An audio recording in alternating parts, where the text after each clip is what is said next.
Bientôt une nouvelle caserne pour les pompiers de Meisenthal et Sourtes. Le projet date déjà d'il y a 8 ans. La convention de partenariat a enfin été signée. La caserne devrait voir le jour d'ici 2 ans et donner naissance à une nouvelle unité opérationnelle réunissant les 22 sapeurs-pompiers. Projet de cuisine thérapeutique au Home de la Providence. L'EHPAD ne pourra pas la financer seule et lance un appel aux dons. La commune de Sierstal donne un coup de pouce en organisant un réveillon solidaire le 31 décembre. Conseil municipal un peu particulier mardi soir à Sarreguemines. Ce qui a marqué les esprits, ce ne sont pas vraiment les points qui ont été présentés, mais le fonctionnement politique de la municipalité. Marc Zingraf et d'autres membres de la majorité ont rappelé avec véhémence aux uns et aux autres, mais essentiellement à l'élu d'opposition François Bourbeau, que les points à l'ordre du jour ne devaient pas être discutés en amont sur Facebook, mais en commission. Des regards différents, la ville de Sarreguemines réitère son partenariat avec le Festival international des films sur le handicap. Dédié aux scolaires et au grand public, des projections auront lieu gratuitement au Cinéma Forum et à la médiathèque communautaire de Sarreguemines du 18 au 22 novembre. Diffusion d'un documentaire, plantation symbolique d'un arbre et rencontre avec une chef Maasai. Les élèves du lycée Simon-Lazare de Sarreguemines ont été sensibilisés aux répercussions du changement climatique pour les tribus d'Amazonie. C'est parti pour une nouvelle saison carnavalesque à Sarreguemines.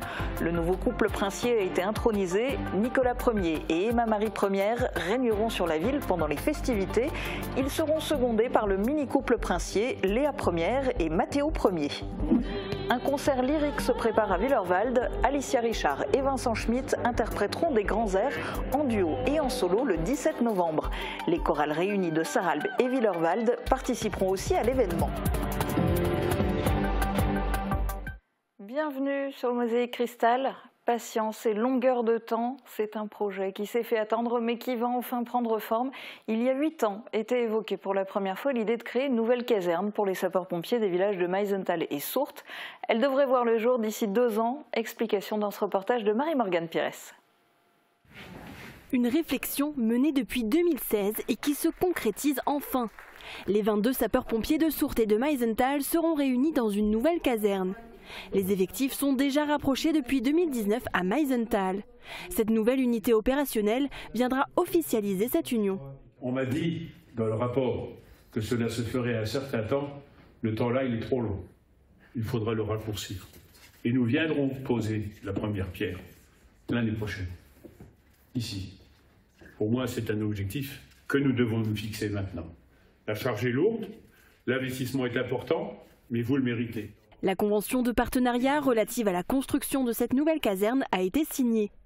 Elle sera située sur une parcelle entre les 2 communes voisines. Une réponse aux besoins opérationnels en termes de distribution des secours et de ralliement des effectifs. Et en fait, elle répond vraiment à un besoin du siècle. Voilà. La sécurité civile, ça va être, et c'est le sujet pour nous, aujourd'hui, demain, après-demain. Voilà. Les aléas climatiques, les inondations, la chaleur. La future unité opérationnelle de Meisenthal-Sourtes sera équipée de 2 véhicules d'intervention et pourra accueillir jusqu'à 25 sapeurs-pompiers. Le bâtiment sera accolé aux nouveaux locaux des services techniques intercommunaux. Le coût des travaux à la charge du SDIS est de 870 000 €. La mise en service est prévue pour fin 2026. Les fondations et maisons de retraite ont de moins en moins de moyens. À Sierstal, l'EHPAD Home de la Providence n'est pas une exception. Sa directrice veut créer une cuisine thérapeutique pour les 60 résidents. Ce projet permettrait la stimulation de leur mémoire et de leur sens, ou encore le renforcement de leur motricité. Mais encore faut-il réussir à le financer. La commune de Sierstal organise une soirée, le soir de la Saint-Sylvestre, pour récolter des fonds et rendre le projet possible. Reportage d'Emilia Zell. Améliorer la qualité de vie des aînés, c'est l'un des objectifs du nouveau projet de l'EHPAD Home de la Providence de Sierstal. L'établissement souhaite remplacer la cuisine de la cafétéria pour en faire une cuisine thérapeutique. Nous avons organisé depuis le début d'année des activités culinaires et nous faisons participer les résidents aux menus qui sont confectionnés au sein de l'établissement. Et puis c'est vrai qu'on est toujours confronté à certaines difficultés puisqu'aujourd'hui c'est difficile d'organisation. Donc l'idée de cette cuisine thérapeutique est venue parce que on s'est dit qu'il leur fallait un vrai endroit qu'ils pourraient exploiter aussi bien bien pour les animations que tout au long de la journée, selon leurs besoins et selon leurs envies. L'EHPAD ne disposant pas des fonds nécessaires, un appel à dons a été lancé. Alors l'objectif au niveau des dons, c'est de l'ordre de 20-25 000 € pour pouvoir mettre en place tout ce qui concerne cette cuisine thérapeutique. C'est une cuisine qui sera mobile et qui sera aussi accessible en chaise roulante. Donc c'est une cuisine qui est à élaborer. On a quelques projets, quelques plans déjà actuellement sur notre table. La commune a voulu donner un coup de pouce à l'établissement pour financer le projet en organisant une soirée spéciale le 31 décembre, un réveillon solidaire. La totalité des bénéfices seront reversés à l'EHPAD de Sirstal pour cette cuisine thérapeutique. La soirée sera animée par l'orchestre Romantica et le repas sera assuré par le restaurant Chez Léon de Sarreguemines. Pour atteindre l'objectif, l'appel aux dons a également été publié sur le site web de la Fondation Saint-Sauveur. Avis à tous ceux qui ont une cheminée, la ville de Sarreguemines met aux enchères du bois de chauffage. La vente aura lieu mardi 19 novembre à 17 h en mairie, mais il faut s'inscrire en amont, en mairie ou par téléphone, pour pouvoir y participer. Nul besoin d'être sarregueminois, c'est ouvert à tous. La mise à prix commencera à 15,60 € TTC par stère pour 40 lots de 5 à 30 stères. Charge à vous d'aller ensuite en forêt pour couper et récupérer le bois sur la parcelle qui vous sera attribuée. Attention, mardi, le règlement se fera sur place et uniquement par carte bancaire. Message maintenant pour les messieurs, vous pouvez faire une bonne action en vous faisant tailler la barbe ou la moustache. La table ronde de Sarreguemines réitère son action Movember. Rendez-vous au salon de coiffure L'Art de la Beauté ce vendredi 15 novembre à partir de 18 h et samedi 16 novembre à partir de 16 h 30. Les bénéfices seront reversés à l'association Movember qui a pour but de sensibiliser aux maladies masculines. Certains préfèrent se crêper le chignon, c'était un peu le cas lors du dernier conseil municipal de Sarreguemines, mais il y a aussi eu des bonnes nouvelles. On fait le point dans la chronique de Guillaume.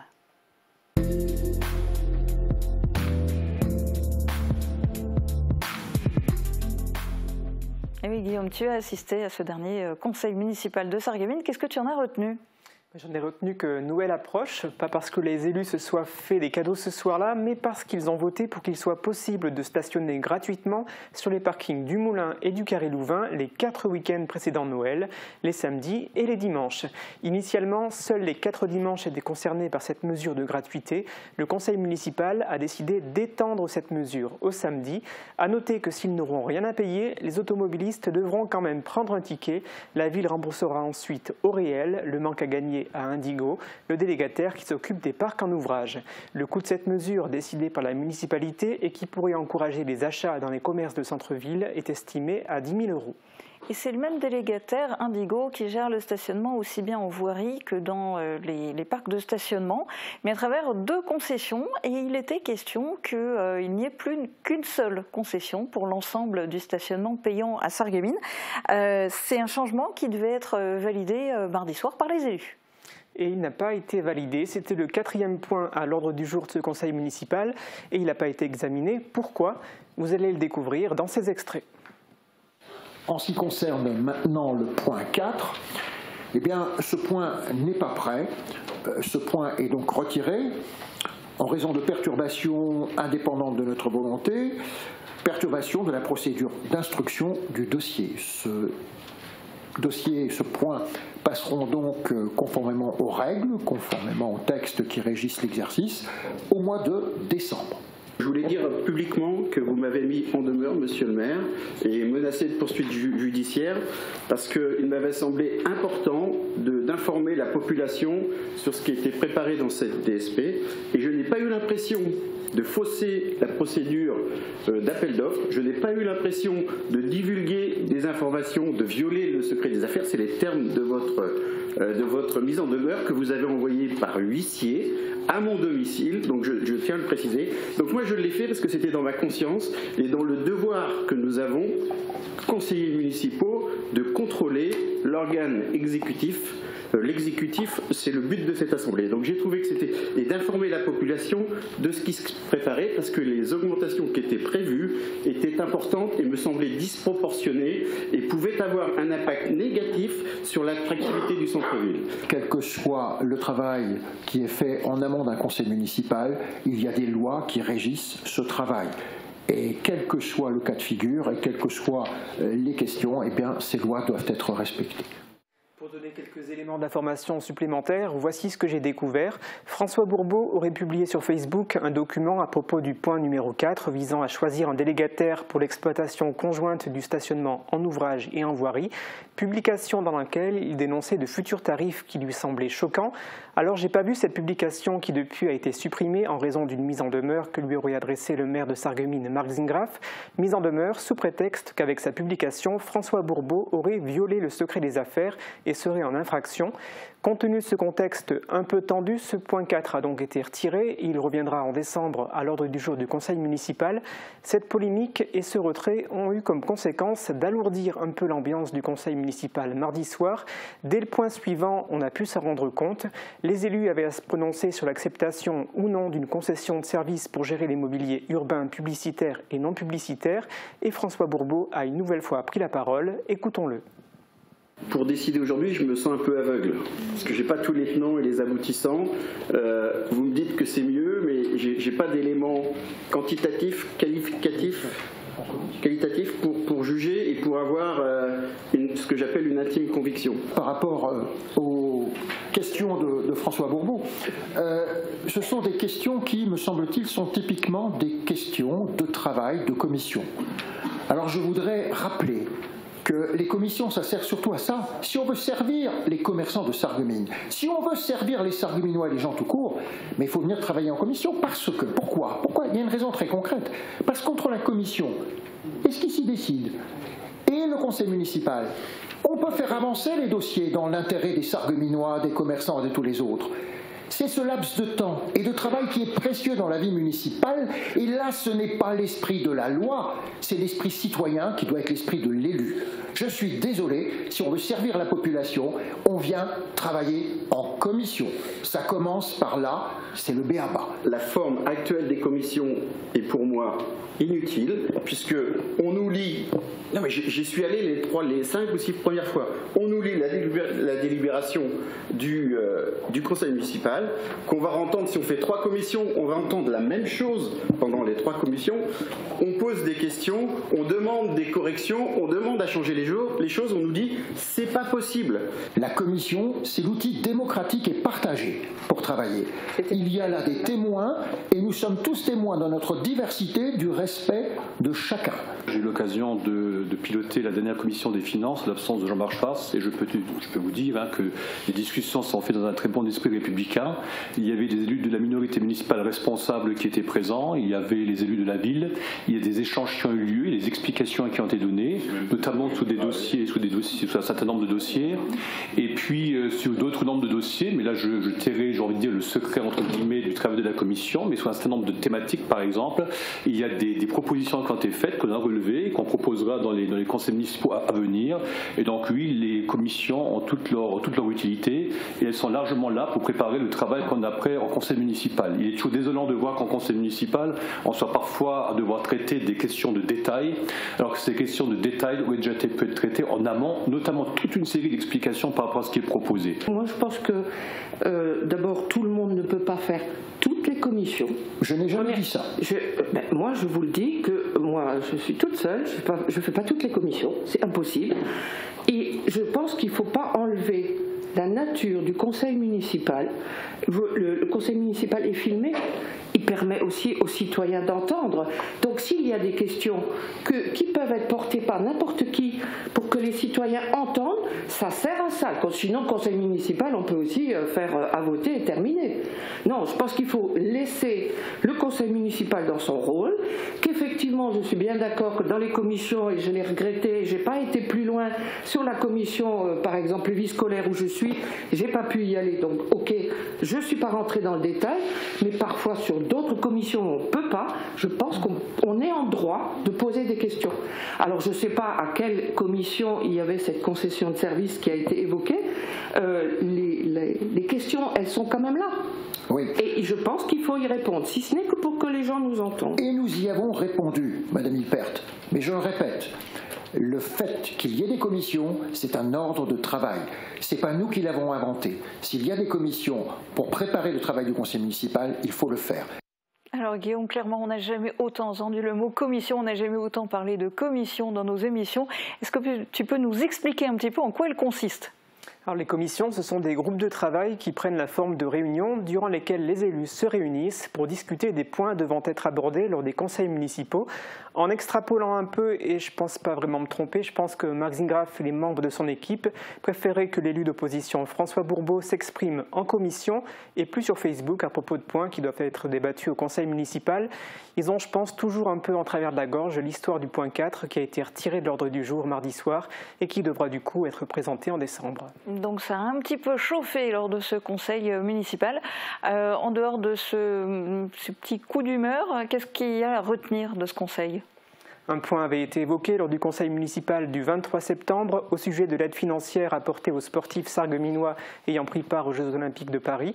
Et une certaine injustice avait été relevée par le conseiller municipal d'opposition François Bourbeau, encore lui, à savoir que le coureur français Yann Schrub avait pu bénéficier d'une aide de 5 000 €, mais le lutteur Jamal Balizadeh, qui faisait partie de l'équipe des réfugiés, n'avait lui pas eu droit à cette aide, alors qu'il fait aussi partie de l'équipe sarregueminoise de lutte.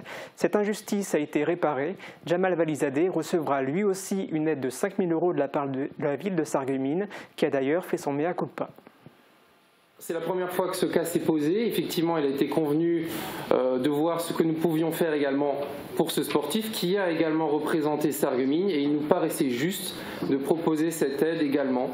Donc il est proposé aujourd'hui de verser au club de lutte cette subvention afin qu'elle le reverse à ce jeune homme qui a été qualifié au JO, comme je l'ai dit, de Paris 2024 dans l'équipe des réfugiés olympiques. Je suis très satisfait et très heureux que cette injustice soit réparée et que, suite à ma remarque lors du dernier conseil municipal, que j'ai attiré votre attention sur le sujet. Et donc, je pense que tout le monde sera satisfait de cette décision et de cette justice. On peut tous se satisfaire de la réponse apportée, qui est aussi la preuve de ce qu'on disait avant. Il faut de l'humilité dans notre rôle d'élu. Nous sommes là pour travailler. Et encore une fois, je répète, comme je l'ai dit avant, c'est une bonne issue. Je suis très heureux pour Jamal Balizadeh. Et tout autre point qui était à l'ordre du jour de ce conseil municipal, il était aussi question du périscolaire. Oui, les Francas ont présenté leur rapport d'activité pour l'année 2023. Pauline Fatt, la responsable des Francas au niveau de Sarreguemines, est revenue en détail sur le fonctionnement du service et les différentes actions qui ont été menées auprès des enfants. Elle a indiqué que le nombre de personnes embauchées par les Francas était passé de 77 à 82 entre 2022 et 2023 et que le nombre d'enfants accueillis avait lui aussi progressé. En 2023, chaque jour, ils étaient 520 en moyenne à midi contre 470 en 2022. C'est bien, ça montre que le service séduit, mais il ne faudrait pas qu'il soit victime de son succès. C'était un peu le sens de l'intervention de Marc Feld. Je vous propose de l'écouter.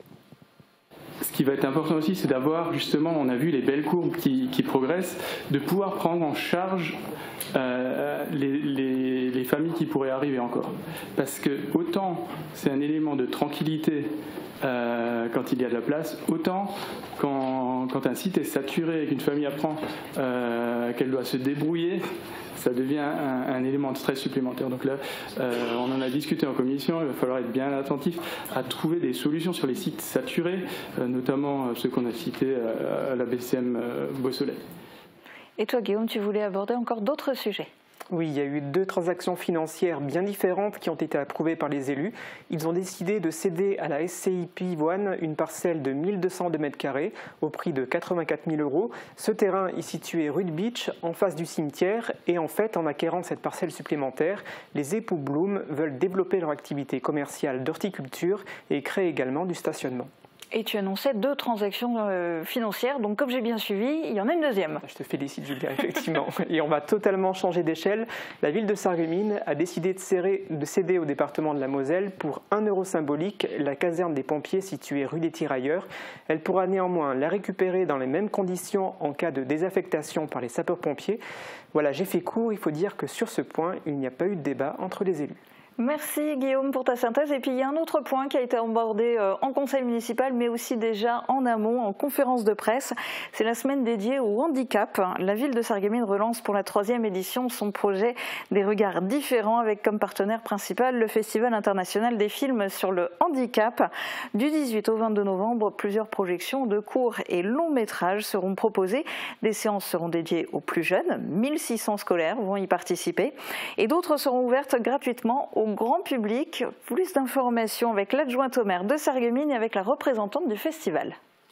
On a une semaine de diffusion de films qui vont s'adresser aussi bien au grand public qu'au niveau des scolaires, suivi de débats avec des professionnels de santé et d'autres intervenants. Mais en amont de ça, l'idée c'était vraiment de travailler avec les scolaires, des interventions directement dans les établissements scolaires, afin de faire un sport tous ensemble sur différents ateliers. Les plus jeunes c'est notre avenir, donc on mise un petit peu sur eux pour nous aider à changer ce regard sur le handicap ou sur les handicaps, toute forme de handicap confondu. La particularité du FIF, c'est que ce sont des films qui viennent du monde entier.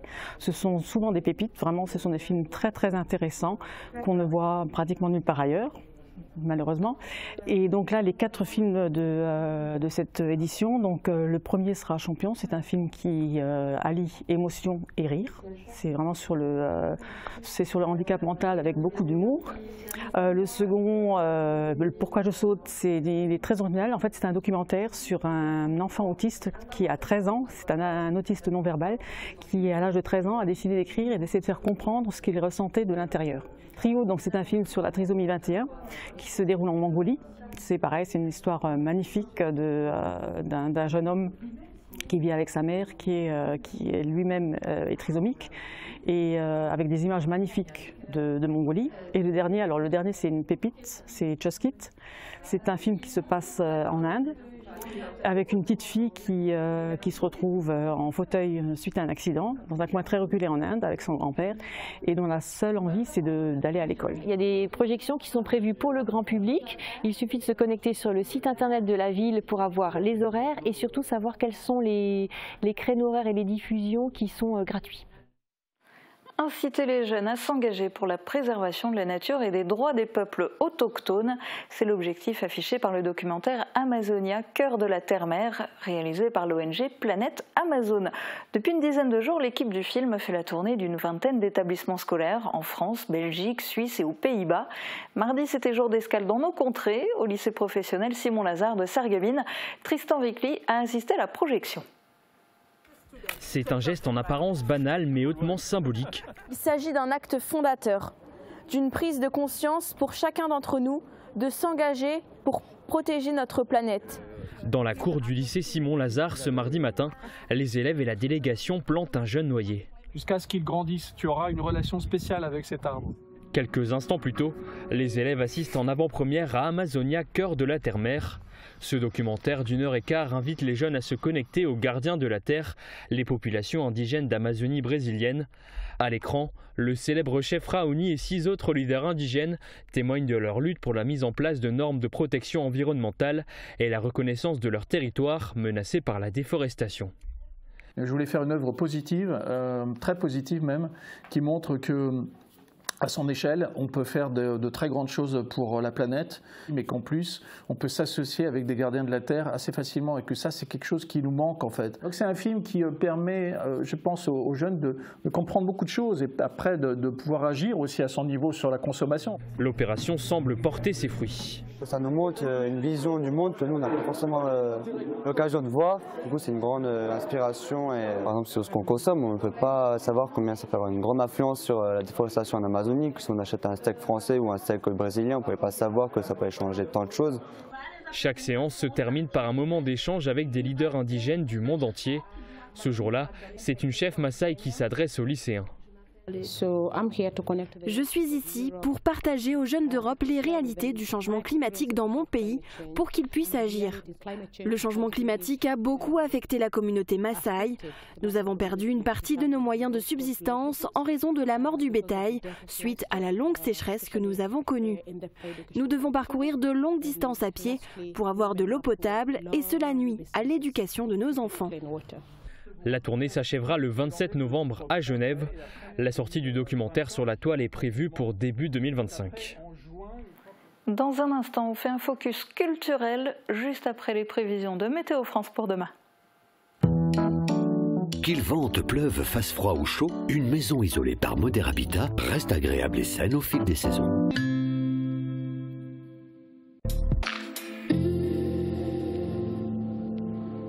Bonjour tout le monde, le ciel sera un peu plus dégagé pour la journée de demain, mais cela ne suffira pas à faire remonter les températures. Les minimales iront de 3 à 4 degrés et les maximales ne dépasseront pas les 9 degrés. Demain nous fêtons les Albert et il fera jour de 7h42 à 16h50. Passez tous une belle journée et à demain.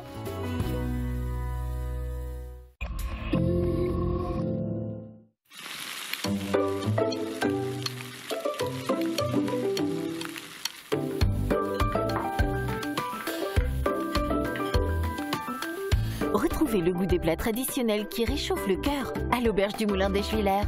Notre restaurant vous accueille dans une atmosphère chaleureuse où chaque repas vous apporte le sourire. L'Auberge du Moulin des Juilaires, un retour aux saveurs authentiques, tout en douceur. J'ai toujours peur d'abîmer mes appareils auditifs lorsque je fais mon jogging ou quand je fais mon jardin. N'ayez crainte, notre nouvelle gamme de produits auditifs tout-terrain a été conçue pour résister aux chocs, aux rayures et à l'eau. Vous pourrez donc pratiquer vos loisirs et vos activités tout en portant vos aides auditives.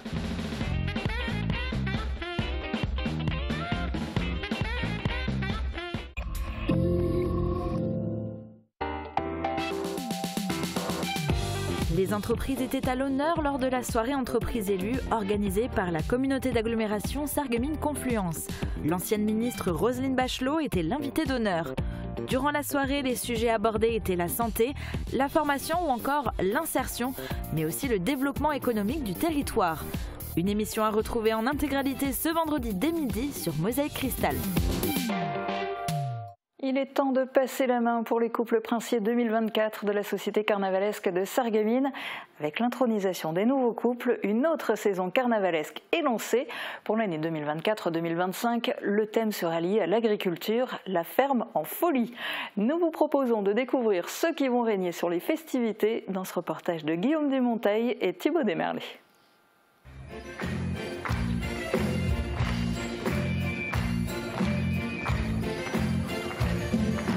Allez, hop! La nouvelle saison carnavalesque de Sarreguemines est lancée. La soirée d'intronisation des nouveaux couples princiers était présidée par le président de la Société carnavalesque de Sarreguemines, Joris Emert. Valentin Ier et Alice Première, le mini-couple princier, laissent la place à Léa Première et Mathéo Ier. Du côté des adultes, c'est Nicolas Ier, qui habite Étain et Rohrbach, et Emma-Marie Première, originaire de Woustviller, qui succède à Johanna Première et Dorian Ier. C'est vrai qu'aujourd'hui, c'est un honneur d'être princesse carnaval 2025. C'est vrai que c'est un rêve depuis toute petite. Comme je suis dans la Société carnavalesque de Sarreguemines depuis que je suis née, j'ai été baignée dedans par mes parents, et par ma mère et mes grands-parents. C'est un honneur et c'est une fierté pour moi d'être nommé Prince Carnaval pour la saison 2024-2025. Les nouvelles affiches et médailles ont été dévoilées. Cette nouvelle saison sera sur le thème de l'agriculture, la ferme en folie. Alors moi, l'agriculture, c'est quelque chose de très important pour moi parce qu'aujourd'hui, c'est vrai que j'ai de la famille agricultrice. C'est un métier qui n'est pas assez reconnu, je trouve, aujourd'hui en France. Et c'est vrai qu'il faudrait plus le défendre. Et je trouve qu'il y a des belles valeurs qu'on peut mettre en avant. Évidemment, un petit peu comme Emma, depuis tout petit, j'ai les pieds dans le plat. J'ai de la famille agriculteur. De ce fait, j'en ai fait mes études. Je suis actuellement apprenti dans une exploitation agricole. Et pour moi, c'est un honneur que la Société carnavalesque de Sarreguemines ait choisi ce thème. Le carnaval 2024 est mort. Vive le carnaval 2025. Que vive la fête. Allez! Allez! Allez! La fête a continué tout au long de la soirée.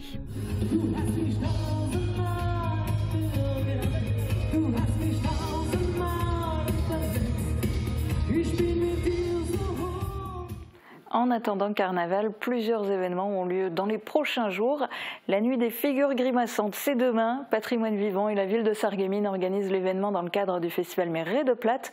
Ça va se dérouler à partir de 17h au Square Bennett. Vous êtes tous invités à y participer, si possible en apportant votre lanterne en légumes creusés. Attention, les produits industriels ne sont pas les bienvenus et cela n'a rien à voir avec Halloween. Ce sera l'occasion pour vous de découvrir le mythe des figures grimaçantes et du Wilde-Jäger à travers une histoire comptée. Et vous aurez aussi droit à une soupe d'automne proposée elle aussi gratuitement. Si vous êtes joueur direction Rohrbach dimanche, l'association Loisirs Jeunesse du Pays de Bitche célèbre la fête du jeu. C'est gratuit, il y en aura pour tous les goûts et pour tous les âges avec de nombreux jeux de société, des parties de loup-garou animés, un espace belote et un espace petite enfance. Et tout ça se passe à la salle Robert Schumann. Plus studieux mais très drôle, la bibliothèque de Bérenthal vous propose demain de passer ou repasser votre certificat d'études. L'occasion de replonger dans l'école d'autrefois. Ce sera le matin de 10h à midi. Et puis demain à 16h30, cette même bibliothèque de Bérenthal organise une dictée intergénérationnelle.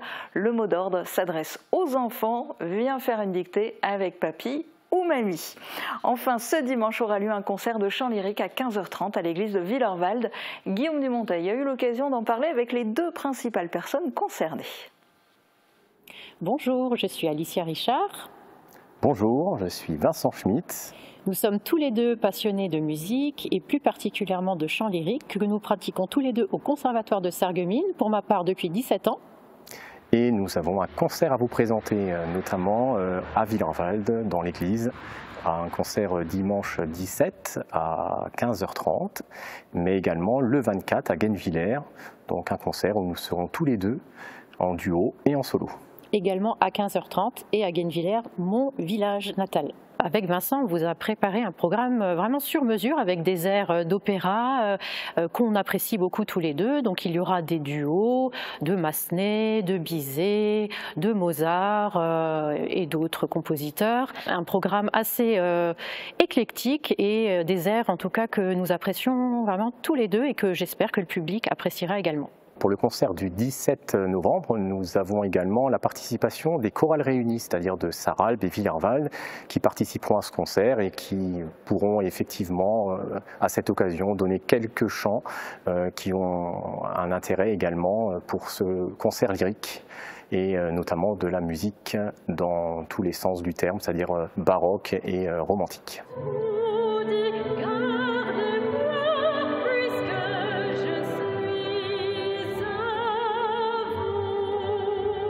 Sanglot profond et long, des tendres violons, mon cœur chante